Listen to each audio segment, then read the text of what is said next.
What's up, YouTube world? It's your boy J Dub, the number one comment on YouTube, and I'm back with another review. Today, I will be reviewing Married at First Sight. This is season 14, I believe, episode 19. This is the reunion part 2, and I really wanted to get this done and out of the way because I really wanted to be done with Married at First Sight. As I told some of y'all that I probably won't review the next Married at First Sight. I gotta see. I gotta see. We got a little time, but this is just, like I said, exhausting and ridiculous at this point. But we're gonna finish this season out, and we'll see in July. But before I get started, as I said, I am YouTube's number one commenter. So on this channel, I don't look for the likes. I don't look for the subscriptions. If you rocking with your boy J Dub, you're gonna do it anyway. However, I need those comments. You come on this channel, you gotta say something. You gotta say hi. You gotta put your sixth grade graduation speech on it. I mean, I need it. That's the energy I need to feed what I do. And just as I said, the motto of this channel is say what you say. You can talk about anything you want. You could talk about a debate between Katina having a Cleopatra wig versus the 600 density wig. Whatever you like. Say what you say, or whether Katina's ring or anybody caught a glance of it, because we all know it didn't come from JaredAllen.com like Steve. But let's go ahead and get into the review. Because this is part 2, it's just a continuation of last week's episode, and pretty much now Kevin Frazier has gathered all the ladies on stage, and we find out that the ladies they're pretty close. They keep in touch, like through text or phone call, and some even go out. But we know we're not surprised that Lindsay has a beef with Alyssa, and they didn't get along from the beginning because the beef supposedly started with Lindsay said something like condescending towards Alyssa. And I mean, that happens with everybody. Anybody comes in contact with Lindsay. That's why Steve didn't want to be bothered. You know, when a con man don't want to be bothered with you, now you know there's something going on. Nobody really likes her energy. They just, I would say tolerate it. And I'm really starting to see. We got all the way to the end, but we see like it's a pattern that Lindsay, when she has a conflict with somebody, the story is always conflicted. She's always in denial. She's never at fault or what have you. And as we hear in these YouTube streets, she's pretty much the female Elijah Wan. But what the difference is with Lindsay, she'll help you. She'll jump in there, strap her boots up, do what needs to be done. However, she's taking notes to put it back in your face. So it's not, coming straight from the heart. And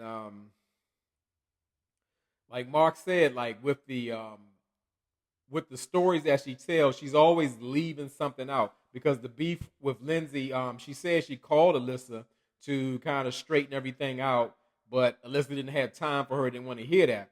And Alyssa has no credibility with me. However, I truly believe her story when she said that Lindsay left some part of the story out. She was telling her that she blocked Lindsay on social media because she didn't feel comfortable with her making, I guess, negative remarks about her. And that she would need to, I guess, pretty much apologize or, so they can move on or whatever. And Lindsay, got loud with her or Lindsay being Lindsay, not taking accountability. So Alyssa hung up on her. So Kevin, for some reason, he wants to know how the ladies feel about each other's relationship. And I have to say, I wasn't a fan of part 1, but this second part is so painfully fake. I mean, I barely got through it, so I'm gonna try to skim through it as best as I can, but still give you some details or whatever. So, Kevin, I don't know what's going on. Did Kevin not watch the show, or he has a production agenda? But he keeps like skimming over Elijah Wan's behavior and actually minimizing it or just not addressing it at all because he's been straight. Elijah Wan's been verbally abusive to Katina. And at this point, we have the other cast members coming to his defense. I expected Lindsay to jump in for a large one because they're smoking buddies on the rooftop. But Jasmine had the nerve to say pretty much the same thing Lindsay was saying, like, well, larger one will get out of hand, but he's quick to come back and have ownership or whatever.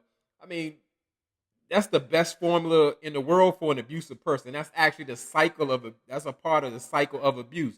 You go crazy on somebody, abuse them, then you apologize or make them think it's their fault what they doing, and then y'all come back, y'all got a honeymoon vibe, and then it just start all over again. So it don't make sense to me. And for not just Katina, but others on the cast, that they would have to endure that without the the so-called experts to intervene in that. And I just don't understand that.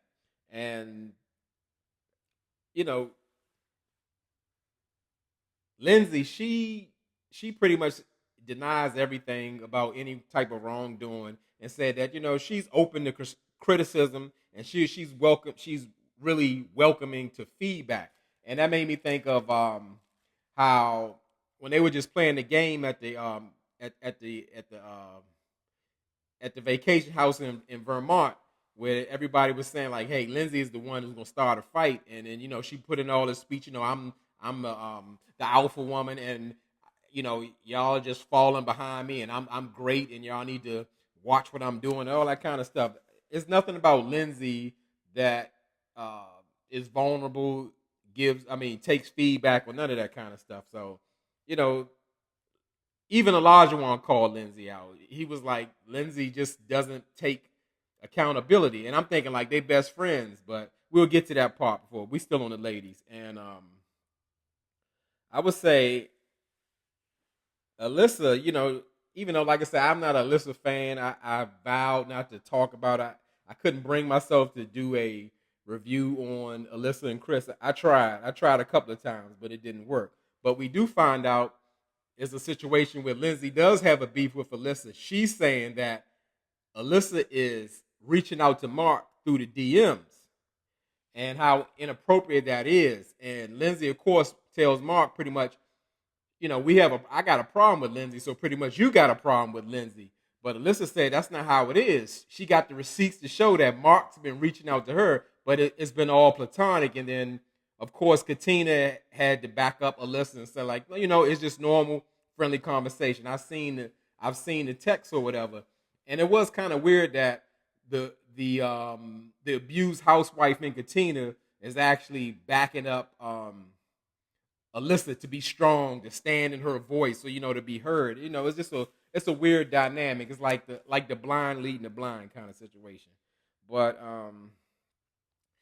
we found out like it was like Lindsay likes to keep things going. She even like created a scandal where when Alyssa mentioned that her psychic told her that her future husband or her soulmate is going to have a particular tattoo. First it was an eagle, but Lindsay actually changed the story and said it was a lion, which Steve has a lion tattoo.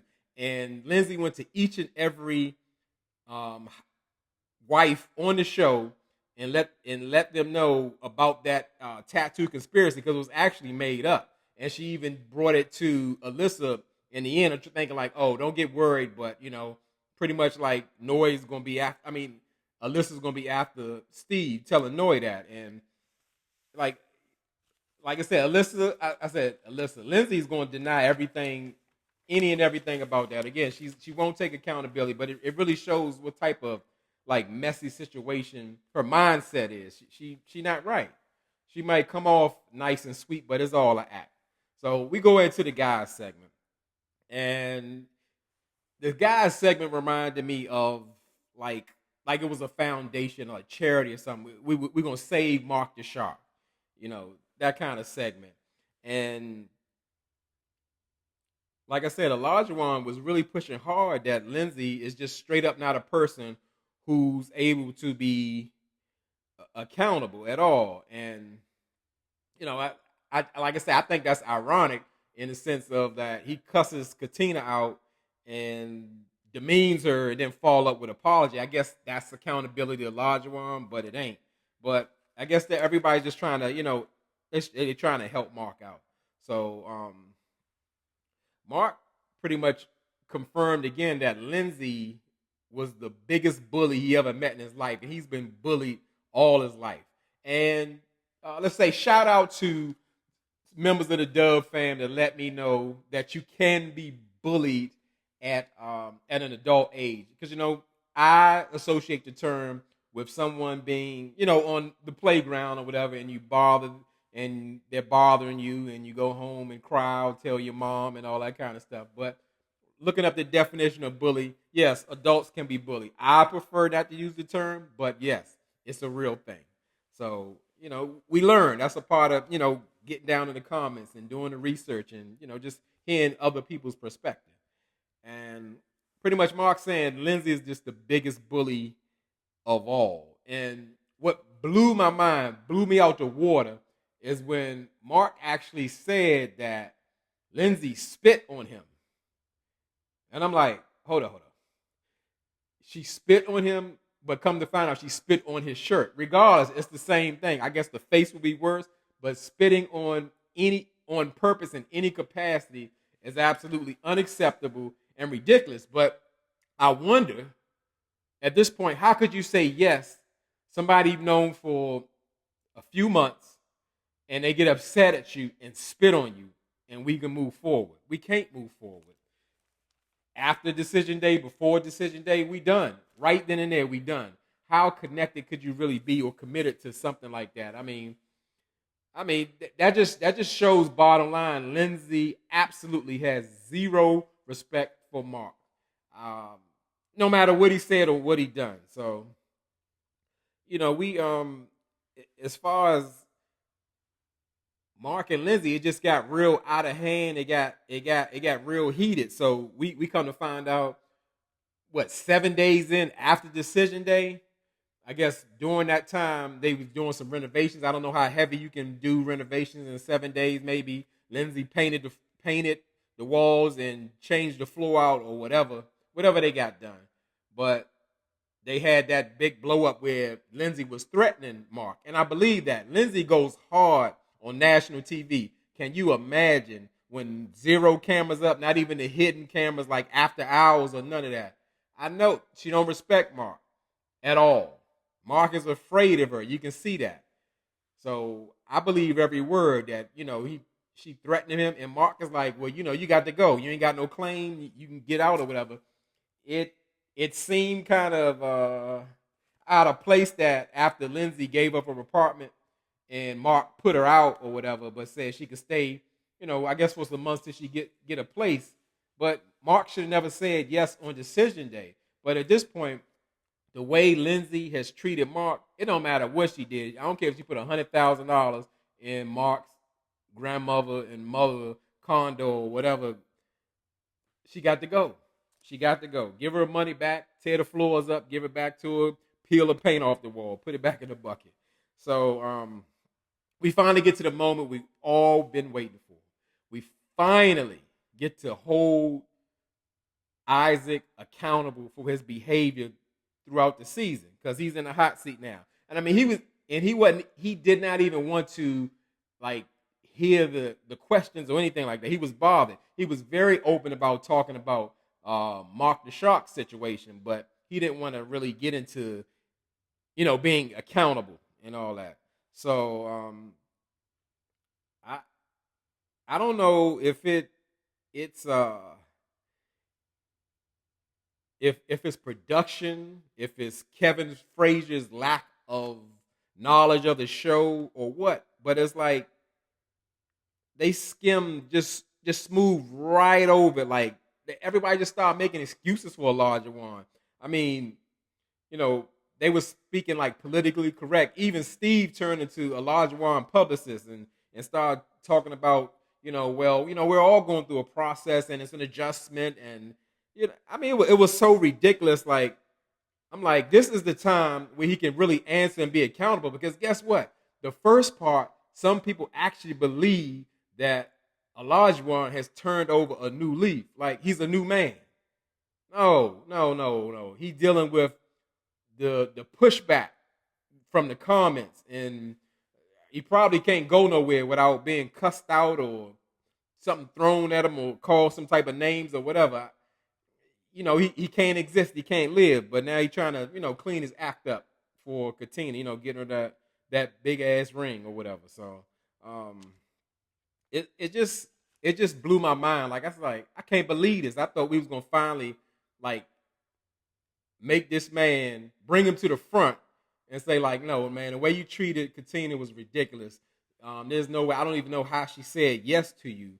That's no way to treat a human being, let alone your wife. But we got none of that. Everybody coddled his behavior, and I'm assuming that that's what pretty much everybody has done in his life. So it will continue. This is for the cameras or whatever. So you can't, I guess, willingly and knowingly treat somebody like that and double down and be good on it if it's not in you. Because this isn't the first time that someone has told Olajuwon straight up, like, the way you're behaving is ridiculous. You're treating your wife poorly. So it's tough. So nothing really happened. He didn't get his feet held to the fire. And well, at this point now, we pretty much move on to the so-called experts. They want to go into I guess breaking down each couple individually just to check like on his status or where they at. So the first people up is Jasmine and Michael, and Kevin Frazier. He pretty much stopped being the host. Every couple came up. He said, "Well, I'm going to turn it over to the experts," and that's what he did. So I'm gonna say with Mike and Jasmine, and we really got some inside information and found out like why they actually broke up. Well, they were 12 days in. They didn't, they made it 5 days longer than Lindsay and Mark the Sharp. It was they broke up their marriage because it was a miscommunication about Jasmina using Michael's laptop. So obviously Jasmine ain't got no car. Jasmine ain't got no laptop. So she's going to use her husband's laptop, but Michael was saying like he didn't understand or something. Like, Michael always don't understand. He always needs some help and some information. So it was a big blow up. They got into a big fight about Jasmine not being able to use his laptop for work. And I could see how she would have a problem with that if we have that understanding. But I'm just like, at this point, even the experts did get it right. Pastor Cal was like y'all acting like y'all boyfriend and girlfriend, y'all go together. No, you're married. You had a miscommunication. It's not time to get a divorce. You over communicate till you get some understanding with each other. I'm like, finally, Pastor Cal giving up some proper instructions in a marriage or whatever. But you can see Jasmine, and she don't feel it for Michael. It's nothing there. And I mean, it's like every expert kind of tried to force them back together, but it wasn't happening. I believe Michael's he's over with. He's done and over with. Some people have a theory, well, maybe he was testing Jasmine or saying like, I want it to be over. I'm not getting what I need, and just to see where she at, and she might have called his bluff. I really don't know, but these two don't belong together, and it's no need to push it. Dr. Viv went so far as telling Jasmine like what the psychic medium told her. She's like, if you get back out there in that dating pool, you are going to be like, what did I do? Like, you threw away a wonderful and great husband. Jasmine felt nothing. She didn't receive that. She don't feel that way. And they kept pushing and pushing and like, y'all don't have to give up. Maybe later. Jasmine is like, listen, little Michael's not my person. Let's move on. We're done with that. So let's go to Alyssa and Chris. And immediately you could tell like the experts had some issues with Alyssa, and Dr. Pepper went straight in with Alyssa. And she was like really, Alyssa, this is absolutely ridiculous. You didn't even try. We matched you up for a reason. The things that you asked for is in Chris. And, Alyssa's still playing the victim and saying, I pretty much disagree or whatever. Or she looks like she's a hostage, like somebody's making her be there on the stage and they withholding her last Married at First Sight check. I don't know. But Alyssa's still talking about, well, I don't see what you're talking about. Y'all messed up. Yeah, I mean, it's no disrespect to y'all, but y'all didn't pick the right guy. Dr. Viv's like, listen, I got the application on the survey that you took and got the top 5 things that you asked for. You asked for a compassionate, hardworking, loyal, funny, and giving husband. And, Alyssa, like, damn, she got the application. And she was like, well, Chris isn't loyal. So Dr. Viv like, so what about the other 4, whatever? And Alyssa just got frustrated and then turned that frustration into Karen tears so she could start crying. I was here, under the impression that I wouldn't be badgered and put pressure on or whatever. And Dr. Viv and Dr. Pepper like, we just asking you a question. Ain't nobody badgering you or harassing you or nothing like that. And that's the part of what I don't like about the world. The world has become so sensitive that any and everything triggers a person, and you got to dance around people's feelings. No, people shouldn't be abusive or aggressive with people. However, we should be able to uphold the model of this channel in the world. We need to say what we say. We need to communicate to get to the bottom of stuff. So as soon as somebody starts tearing up, we shut it down. We go in another direction. And that's exactly what happened with Karen. She teared up. She played the victim. And, even though she couldn't talk and said that this is the best way she can articulate it, she said, I'm still a good person. She's pushing it. I'm still a good person. And, you can see Chris is like, he just is in disbelief. Like, he just there for the check. And it was absolutely ridiculous. Like, and he had to just go through that humiliation all over again and talking about how, he just wasn't a good fit for her and Alyssa didn't see it for him. It was just, I can't even, let's go to the next thing. That made me sick. So, go to Mark and Lindsay and Kevin Frazier. Hey, let's turn this over to the experts. So the experts got it now. The experts should have been turned these relationships. They should have been turned over to these relationships the whole time. These people they need extra help. That's what I'm going to say. They need extra help, all of them. So Lindsay pretty much said she was done with Mark after decision day when, I guess when they were moving and it was her birthday weekend. And Lindsay was just saying, like, all I want is have a nice, like, trying to get the 7-day renovations done, have a nice birthday dinner, and get a massage. And Mark pretty much said, let me give you an IOU. And, she felt kind of way. And when she tried to get it again, Mark wasn't feeling it because Mark don't like Lindsay. He used Lindsay for the renovations. He took the spit in the face, all the verbal abuse so she could fix up his house. But hey, she kind of had it coming, so I don't feel bad for Lindsay, but Mark used him. And, it is a debate, like, it's just poor Mark. I just don't buy it. I don't feel like he was even close to being ready to be anybody's husband. However, who could really deal with Lindsay? Probably Elijah.